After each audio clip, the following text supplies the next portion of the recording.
Consider this before viewing the Revolutionary War, an army of amateurs. The Continental Congress funded its new army without having the power to tax the colonies. As you watch the documentary, pay attention to the role that private funding played. What were Continental dollars, and how did Congress back the new currency?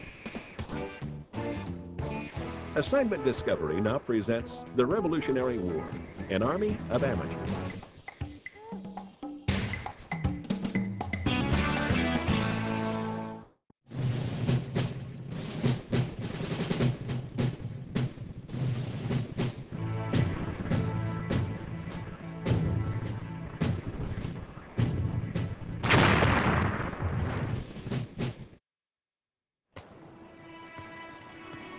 The country into which I had just set my foot was set on fire about my ears.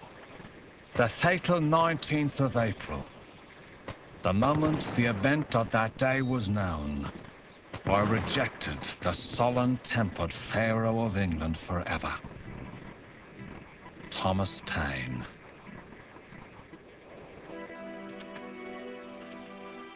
After the clash at Lexington on April 19th, express riders rushed from one New England village to another, shouting the news that the King's troops had spilled colonial blood. Within a day, 20,000 men responded. The militiamen are now simply ordinary farming people with their hats turned around, as you might say, and with a rifle, with a musket. How good soldiers are they? Well, they've drilled. They've had perhaps some target practice. They are amateur soldiers. Their counterparts, the British Redcoats, once had been weavers or shoemakers or farmers themselves. But each had failed and found himself forced into the job of last resort, British soldier. A popular English saying warned, "A messmate before a shipmate before a stranger before a dog, and a dog before a soldier." The Redcoats, whether or not they were the dregs of British society, and many of them came from the very poorest of the poor, it's true, were full-time soldiers, taught how to kill and how to bayonet, and taught also discipline, so that they were, in a sense, trained to act like automatons and to go onto the field of battle and do what they were told. With a combination of punishment and of terror and of threats if they deserted, these people, once caught, in a sense, became what you might call His Majesty's slaves. And these were the very same people who, under better circumstances, would simply have emigrated to America to escape all this. Only a generation before, Redcoats and colonists had fought together in the French and Indian War. Together, they drove the French from North America, but at a crippling cost to the British. England was in debt, and for the first time, American colonists were expected to help pay Britain's bills.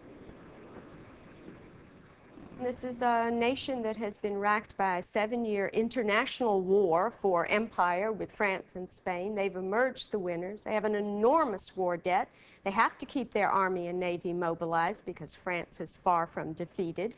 They're desperate for money. The English people have been taxed until they can be taxed no more. The English people themselves had no quarrel with the Americans because they were, as it were, flesh of the flesh and blood of the blood of the Americans. They were the same people who on one side of the ocean were doing the work in England on the farms, on the other side of the ocean were settling America. An old New England militia captain explained in simple terms what finally pushed farmers and merchants and woodsmen into defying the greatest power on earth. What we meant in going for those redcoats, he said, was this. We had always governed ourselves, and we always meant to. They didn't mean we should. When news of the bloodshed reached a 34-year-old militia captain named Benedict Arnold, He closed his shop in New Haven, Connecticut, and headed to the rebel camp at Cambridge. Outside Boston, Arnold found the newborn American army laying siege with no siege weapons. He knew that on Lake Champlain, on the New York frontier, the British had more than 100 cannons at a fortress called Ticonderoga. Arnold set off to recruit men to attack it. He soon learned that others were already on their way, the brawling woodsmen who called themselves the Green Mountain Boys, led by a rum-swilling giant of a man named Ethan Allen. Allen and Arnold agreed to attack Ticonderoga together. At dawn on May 10th, 83 Americans crept toward the fort. They found the gate open. Only one sentry was on duty, and he was asleep. When he awoke, his musket wouldn't fire, and he ran away. Outside the officers' quarters, Ethan Allen yelled, "Come out, you old rat!" In 10 minutes, without a shot fired, Allen demanded surrender of the greatest fortress in America, from a half-dressed British officer still holding his trousers. The British, I think, above all, felt humiliated by the loss of Ticonderoga. They had taken this great fortress from the French at enormous cost in the 7 Years' War. And here, in 1775, was a band of what one British officer called ragamuffins seizing this strategic post from its British garrison. It did come as a considerable blow to British pride. 8 days after the capture of Ticonderoga, news of the victory reached the rebel leaders in Philadelphia. But the Continental Congress was more alarmed than elated by this overt act of aggression. It immediately ordered all the captured guns inventoried for return to the British as soon as hostilities had cooled down. Despite the bloodshed at Lexington and Concord, the men in Congress, like most colonists, hesitated to go to war against England. They still hoped for reconciliation.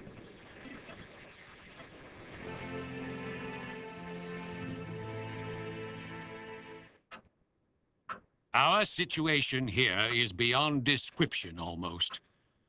We are every hour expecting an attack by land or water. Fire and slaughter are hourly threatened. Boston loyalist Peter Oliver.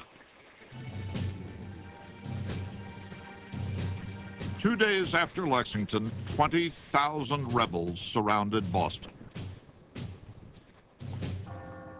Trapped in the city with the Redcoats were thousands of Americans still loyal to the King of England. The British Commander-in-Chief, General Gage, had asked London for 20,000 more troops to suppress the insurrection. London granted 2,000, and 3 generals, Henry Clinton, William Howe, and John Burgoyne. The rebel press noted that the ship carrying the generals to the colonies was called the Cerberus, after the mythical 3-headed dog that guarded the gates of hell. The British generals planned to attack the Americans and break the deadlock at Boston.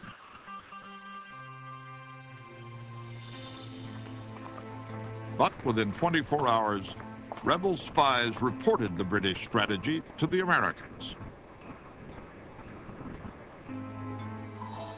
The Americans decided to move first and occupy the Charlestown Peninsula.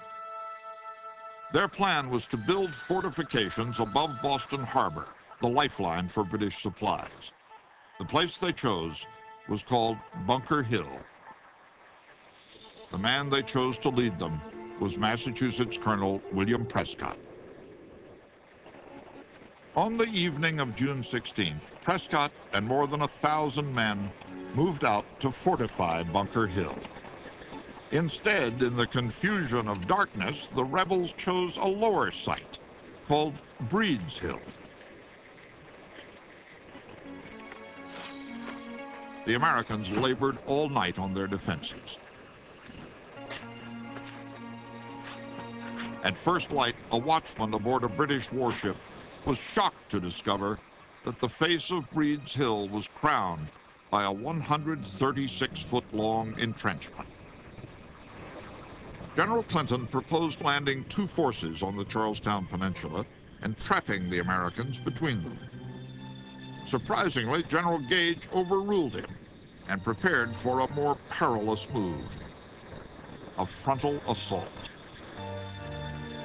The decision of the British to actually storm the American defences on Bunker's Hill, or Breed's Hill as it was, may seem now rather odd, but the reason they did it, I think, was primarily psychological.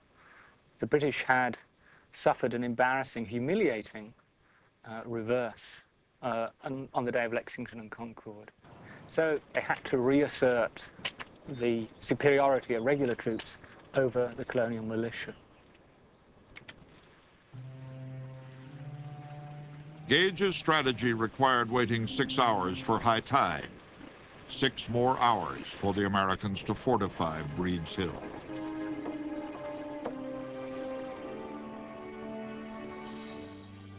In Boston, General Gage stared through a spyglass at the hill and asked his aide the identity of the tall man standing on the earthworks, braving the cannonade from British warships.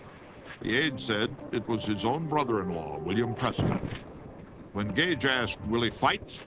the aide replied, "I cannot answer for his men, but Prescott will fight you to the gates of hell."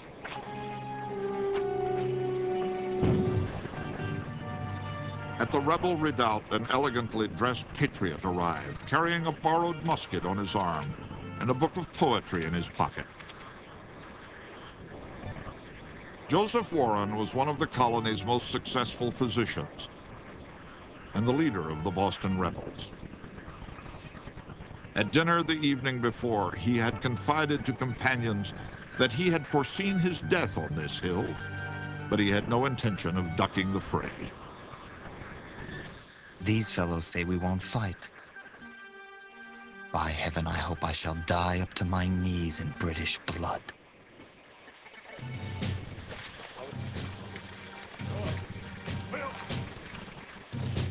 By 2 o'clock, the British had landed 2,500 troops.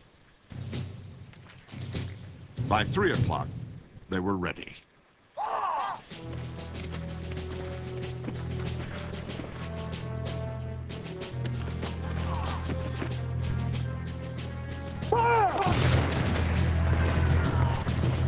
Along with much of Boston, General Burgoyne watched the assault on Breed's Hill. The Redcoat charge collapsed. Officers, in particular, were singled out. They have appalling officer casualties. Stuff that scares the dickens out of the British command structure because they have not experienced death rates and serious wound rates among the officer corps like that in a comparable engagement in their living memory. Bringing up reinforcements, Howe ordered a second attack. And then a third. By now, the rebels were nearly out of powder. In the last charge, some had even fired broken glass, rocks, and nails in place of musket balls. Prescott's men waited until the Redcoats were again in range and spent their last precious rounds. Major Pitcairn, who had led the Redcoats onto Lexington Green just 2 months earlier, went down with 4 shots in him and died in the arms of his son. Defenseless now against British bayonets, Prescott finally ordered his men to retreat. The dead and wounded lay on every side of us. Their groans were piercing. Our orders were to make the best retreat we could. We set off almost gone with fatigue, leaving some of our dead in the field.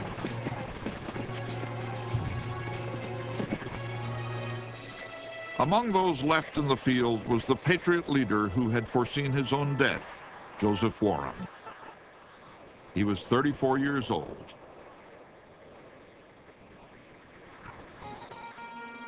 By day's end, the British had won the field, but at a terrible price.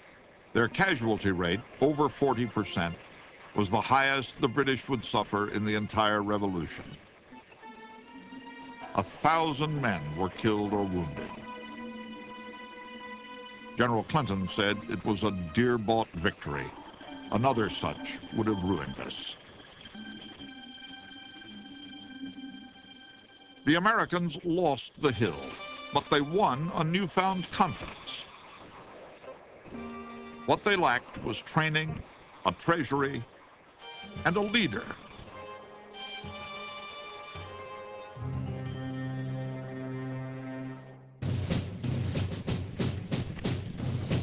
In May of 1775, as American militiamen surrounded Boston, the Continental Congress gathered in Philadelphia. The 45 delegates were greeted with parades and musket salutes. But to the British Crown, the distinguished members of the rebel Congress were outlaws. Every one of them could be hanged for treason. John Hancock, the wealthiest man in New England, had personally bankrolled the rebellion. Pennsylvania's most celebrated citizen, Benjamin Franklin, had just returned from rallying support in Europe for America's rebels. The radical orator Patrick Henry had been declared an outlaw by the governor of Virginia and could not set foot in his home colony. Finally, there was the always seditious Samuel Adams, the most vocal advocate of independence from the British Empire.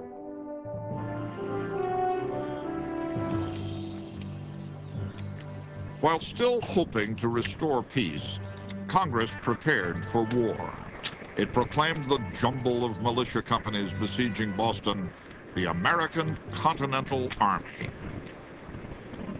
Paying for the army was another matter. Congress had no power to levy taxes, so it simply invented a currency and issued 2 million new notes called Continental dollars. They were designed and engraved by silversmith Paul Revere.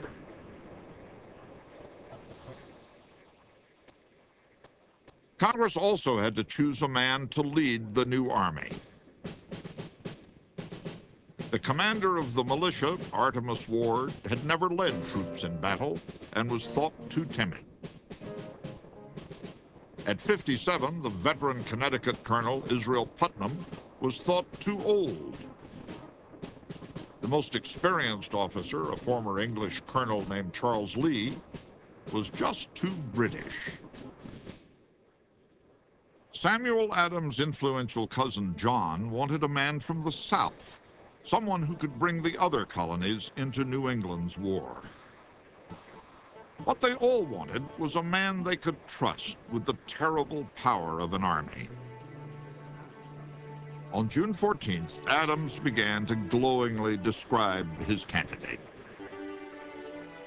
A gentleman from Virginia who is among us here, and very well known to all of us. A gentleman with skill and experience as an officer, independent fortune, great talents, and excellent universal character. Colonel George Washington of Virginia had arrived each day at Congress, conspicuously clad in the red and blue uniform he had worn in the French and Indian War. At the end of that war, Washington had campaigned for an officer's commission in the British Army. The British turned him down. Now, Washington was campaigning once again. George Washington was a very unlikely choice. There weren't a lot of other choices. The Americans didn't have a very strong military tradition separate from the British. You know, it was a society that was a part of the British Empire. I think George Washington maybe wasn't the greatest military figure in the world or the greatest man for the job at the time. But I think the greatness of the man was his ability to sort of promote himself as the best man for the job at a time when they needed somebody to do that. They were all brand new to the game. They didn't know where they were going. He had the great moxie, you know, to show up at the Continental Congress and be his own PR. He said, I'm here, I can do the job. Congress voted unanimously to name Washington Commander-in-Chief. The 43-year-old Virginian had commanded troops in only 2 battles. One of them started the French and Indian War. The other, he lost. Looking back at it a couple centuries later, it was a great choice. But at the time, I mean, it was a crapshoot. When Washington left Philadelphia to join his army, he wrote a soldier's farewell to his wife, Martha. I go fully trusting in that providence, which has been more bountiful to me than I deserve. I retain an unalterable affection for you, which neither time nor distance can change. He assured her he'd return by Christmas, and he would, 8 years later. Washington would be facing the finest army in the world. The British regulars had served an average 10 years, while the American militia was mostly untrained. But a New York newspaper noted a rebel advantage. It must be considered that there is a very material difference between a man who fights for his natural liberty and the man who only fights because he is paid. The British did possess 1,000 times the wealth of the colonists, who could barely manufacture weapons or gunpowder. The American Navy consisted of 8 small vessels against 270 British warships. The world would be watching to see if the insolent Yankees could vanquish the professional Redcoats, to see if the American David could stand against the British Goliath.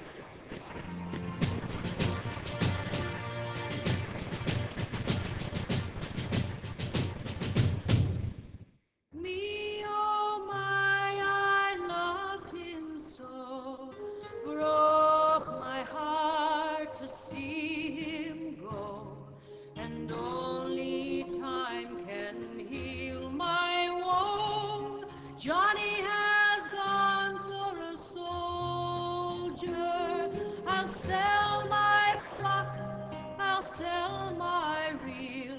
Likewise, I'll sell my spinning wheel to buy my love a sword of steel. Johnny has gone for a soldier.